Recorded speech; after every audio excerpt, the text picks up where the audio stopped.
প্রিয় দেশবাসী, আজ বাংলাদেশ একটি গভীর সংকটময় মুহূর্তের মধ্য দিয়ে যাচ্ছে।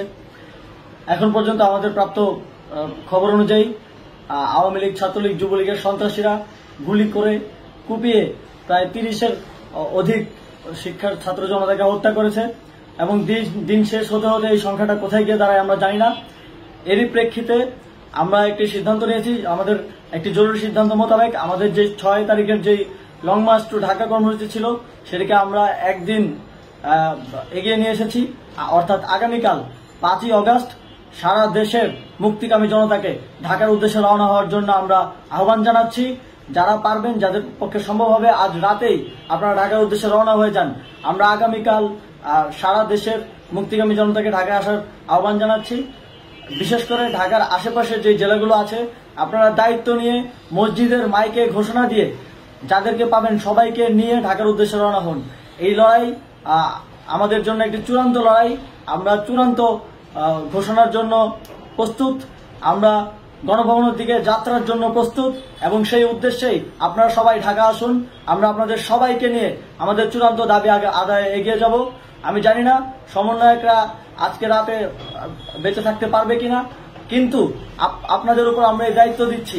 আপনারা সবাই নিজ দায়িত্বে ঢাকায় আসবেন আগামীকাল এবং পরশু পরিস্থিতি বিবেচনা করে পরশু গণভবনের দিকে 4 দিক থেকে আমরা রওনা হব। আমরা খুব আতঙ্কের সাথে লক্ষ্য করছি যে ছাত্রলীগ, যুবলীগ এবং আওয়ামী লীগের গুন্ডারা পুলিশের অস্ত্র দিয়ে পর্যন্ত সাধারণ জনগণের উপর হামলা করছে। কিন্তু একটি সুখের খবর হচ্ছে, সারা দেশের বিভিন্ন স্থানে সেনাবাহিনী ছাত্র জনতার পক্ষে দাঁড়িয়েছে। আবার কিছু কিছু জায়গায় যেমন মিরপুর ও মোহাম্মদপুরে সেনাবাহিনী ছাত্র জনতার বিপক্ষে দাঁড়িয়ে গুলি চালাচ্ছে।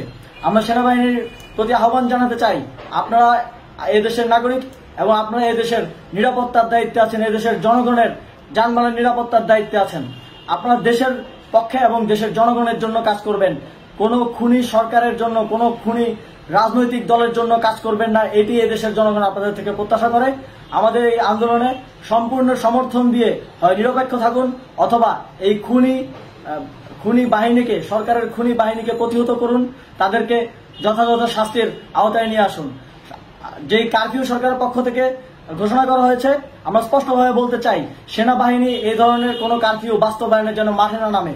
যদি মাঠে নামে তাহলে সেনাবাহিনী স্পষ্টভাবে অফিসিয়ালি জনতার বিরুদ্ধে দাঁড়াবে। আমরা চাই না সরকারের এই ষড়যন্ত্রে সেনাবাহিনী পা দিক। সেনাবাহিনীকে জনতার বিরুদ্ধে দাঁড়ানোর যে ষড়যন্ত্র সরকার রচনা করছে সেটিতে সেনাবাহিনী পা দিবে না, এই বিশ্বাস আমরা রাখতে চাই। আওয়ামী লীগ আজ সারা দেশে তাদের খুনি বাহিনীকে নামিয়ে দিয়েও ছাত্র জনতার প্রতিরোধের মুখে টিকতে পারেনি। রাজপথের পরাজিত শক্তি হিসেবে তারা সেনাবাহিনী সহ অন্যান্য বাহিনীকে আমাদের বিরুদ্ধে কাজে লাগানোর চেষ্টা করছে। এই চেষ্টাকে, এই ষড়যন্ত্রকে ব্যর্থ করতে হবে এবং আগামীকাল সারা দেশে মসজিদে মসজিদে ঘোষণা দিয়ে ঢাকার উদ্দেশ্যে আপনারা রওনা হন। প্রত্যেকটি পরিবার থেকে অন্ততপক্ষে একজনকে ঢাকার উদ্দেশ্যে রওনা করে দিন, এই ইতিহাসের সাক্ষী হতে, একটি নতুন বাংলাদেশের অভ্যুদয় ঘটানোর একজন কর্মী হতে। ধন্যবাদ সকলকে।